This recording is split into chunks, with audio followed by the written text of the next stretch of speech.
帰りました。お帰りなさい。え掃除代行の方が完了しまして、料金がですね。嘘これ、これうちはい。うちですか、ここ。かなめさんのお宅です。なんもない。お掃除しておきましたんで。はい、お掃除ちょっと待って。掃除代行業者なので、いらないものは捨てておきましたんで。どういうこと？ベッドは？冷蔵庫は？捨てておきました。大丈夫ですよ。大丈夫じゃないです。何してんすか？ちょっと物多かったんで、断捨離して減らしておきました。断捨離？ダメでしょ。掃除代行が勝手に断捨離しちゃう。お部屋をきれいにするのが掃除代行の仕事ですので。よくない。冷蔵庫捨てるってやばくないですか？断捨離の域超えてる。中の腐ってる食材とか、賞味期限切れてる調味料とか捨てようとしたら、これも捨てよう、これもだってなって、なんか冷蔵庫捨てた方が早いかって。早くないです。まだ買って2年ぐらいしか経ってないんですけど。でも心配なく、冷蔵庫に貼ってあった水道業者のマグネットは取ってありますので。それ取っておかなくていいです。何やってんすか？炊飯器とかは？捨てました。最悪。キッチンにパンがいっぱいあったんで、パン派かと思って捨てました。理由になってないです。パン派だからってご飯食わないわけじゃないでしょ。でも安心してください。立てておけるしゃもじは取ってあります。炊飯器ないならいらないですよ。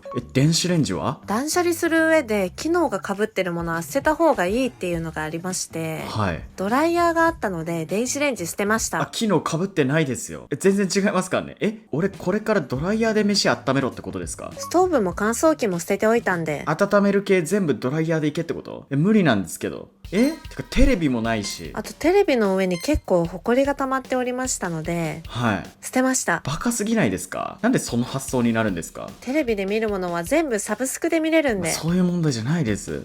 CD の棚は？それもサブスクで聞いてください。人生で初めて買った CD とかあったのに。あんまり知らないアーティストだったので。あなたの主観で決めないでください。サッカーボールとかスパイクは？場所取るんで代わりに FIFA 置いときました。ゲームじゃ代わりになんないです。本当にサッカーやりたいんで。釣り具は？場所取るんで代わりに釣りバカ日誌の DVD 全巻置いときました。 DVD？ まだゲームならやれるけど、もう見るだけじゃん。で釣りバカ日誌全巻ってまあまあ場所取りますしね。であと漫画は？ワンピースはアラバスタ編以外捨てました。なんで？面白いとこだけ取っときました。面白いとこそこだけじゃないよ。そっから先見てないんだ。もっと面白くなるのに。ナルトはサスケ奪還編だけ残してます。面白いけど、そっから先もどんどん面白いから。なんで最初のピークでやめちゃうんですか？あとキッチンのカップ麺とかレトルトカレーは？万能ネギにしてます。そんなには万能じゃないですよ。スパイスもウェイパーだけにしてます。万能調味料でいけないですって。あと僕の似顔絵も捨ててません？似てなかったんで捨てちゃいました。5歳の甥っ子が描いてくれたやつなんですけど。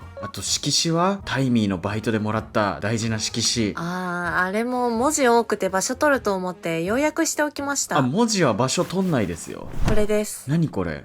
感謝？ギュッとしたら感謝だったんで。ギュッとしないでください、人の気持ちを。腹立つな。何なんだこの人は。おかしいな。いや、断捨離の本には断捨離を行うと部屋だけでなく心にも余裕が生まれるって書いてあったんですけど。やかましいわ。勝手に捨てられて余裕とか生まれるわけないでしょ。やばいですね。普段からこんなことしてるんですか？はい、してます。何か？やばい。これ訴えられたらやばいですよ。なんかの罪になりません？はい、訴えてください。大丈夫なんで。大丈夫？いいんですか？絶対負けますよ。はい、大丈夫です。もうどうなってもいいんで。人生捨てたかったんだ。